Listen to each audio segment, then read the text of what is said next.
ඔයාලා දන්නවද ශ්‍රී ලංකාවේ ජනගහනයෙන් 27%කගේම දෛනික කැලරි භාවිතයෙන් හරියඩක්ම ශරීරයට ලැබෙන්නේ අල්ට්‍රා ප්‍රොසෙස් ආහාරවලින් කියලා. අල්ට්‍රා ප්‍රොසෙස් ෆුඩ් කියලා කියන්නේ වැඩි කැලරි, ලුණු, සීනි, සැචුරේටඩ් ෆැට් වගේම අඩු ප්‍රමාණයක් ඩයිටරි ෆයිබර්, ශුද්ධ පෝෂක සහ විටමින් අඩංගු කරලා සාදන ආහාරවලට. ඉතින් අල්ට්‍රා ප්‍රොසෙස් ෆුඩ් ගැන වැඩිදුර තොරතුරු දැනගන්න දිගටම රැඳිලා ඉන්න අපිත් සමග. ආයුබෝවන් හැමෝටම අද අපි කතා කරන්න යන්නේ අල්ට්‍රා ප්‍රොසෙස් ෆුඩ් ගැන.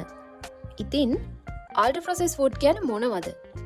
මේ අල්ට්‍රා ප්‍රොසෙස් ෆුඩ් ආහාරයට ගැනීමෙන් අපේ ශරීර සෞඛ්‍යයට මොන වගේ බලපෑමක් ඇති කරනවද?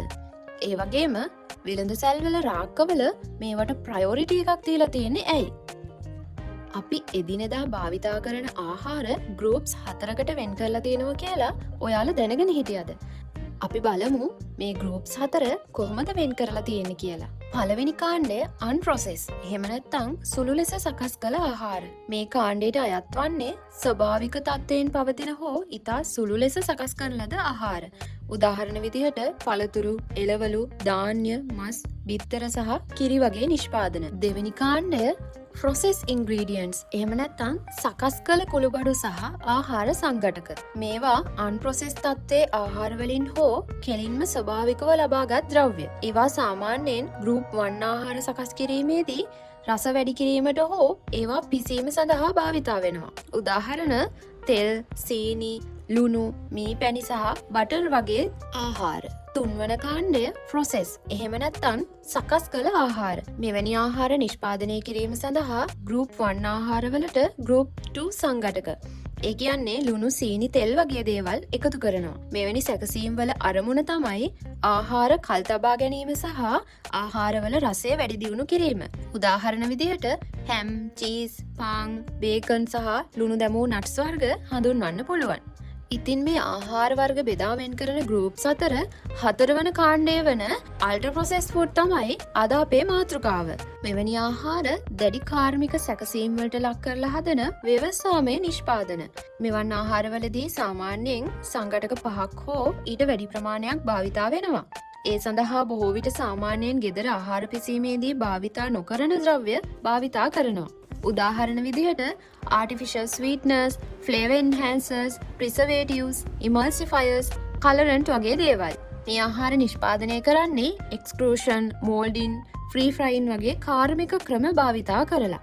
මේ කාර්මික ක්‍රමවලදී ආහාරවල texture එක, consistency එක වගේ ලක්ෂණ වෙනස් වෙනවා. කොටින්ම අල්ට්‍රා ප්‍රොසෙස් ෆුඩ් කියන්නේ වැඩි කැලරි, වැඩි ලුණු, වැඩි සීනි, වැඩි සැචුරේටඩ් ෆැට් වගේම අඩු ප්‍රමාණයක් ඩයටරි ෆයිබර්, ශුද්ධ පෝෂක සහ විටමින් අඩංගු ආහාර.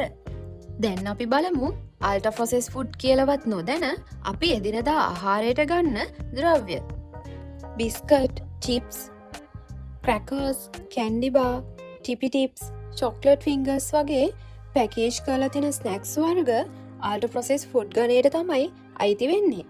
ඊළඟට කාබොනේටඩ් පාන වර්ග වන කෝලා, සෝඩා වර්ග, ඒ වගේම රසකල බීම, ශක්තිවර්ධක සහ රසකල කිරි වගේ බිවරේජස් උත් අයිති වෙන්නේ ultra process කාණ්ඩයට.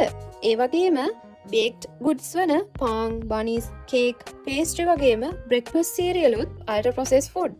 Sausages, hot dog, chicken nuggets, process ham, ඒ වගේම ඩේරි ප්‍රොඩක්ට්ස් වන ice cream, flavoured yoghurt, dairy based desserts වර්ගත් අල්ට්‍රා ප්‍රොසෙස් ෆුඩ්.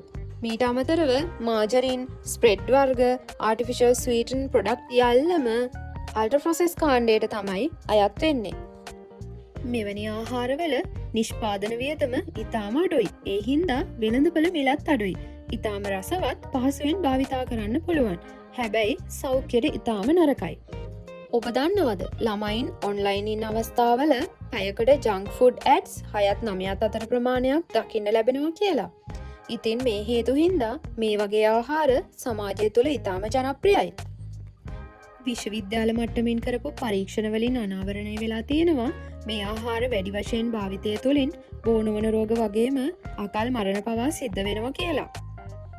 ප්‍රධානම රෝගාබාධයක් විදිහට ස්ථූලතාවය හඳුන්වන්න පුළුවන්. මොකද සාමාන්‍ය ආහාර වේලක් ගන්න පුද්ගලයෙකුට සාපේක්ෂව මෙවැනි ආහාර ගන්න පුද්ගලයෙක් දිනකට කැලරි 500ක් විතර වැඩිපුර ලබා ගන්න හින්දා. ඒ වගේම හදවත් රෝග සෑදීමේ ප්‍රවණතාවයකුත් තියෙනවා.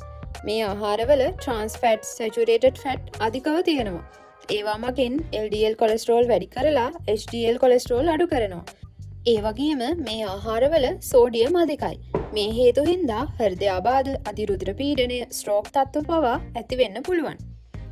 ඒ වගේම මේ ආහාර මගින් රුධිරයේ සීනි මට්ටම ඉතාම ඉක්මනින් වැඩි කරන හින්දා type 2 තත්ත්වයේ ඩයබටික්ස් ඇති වෙනවා.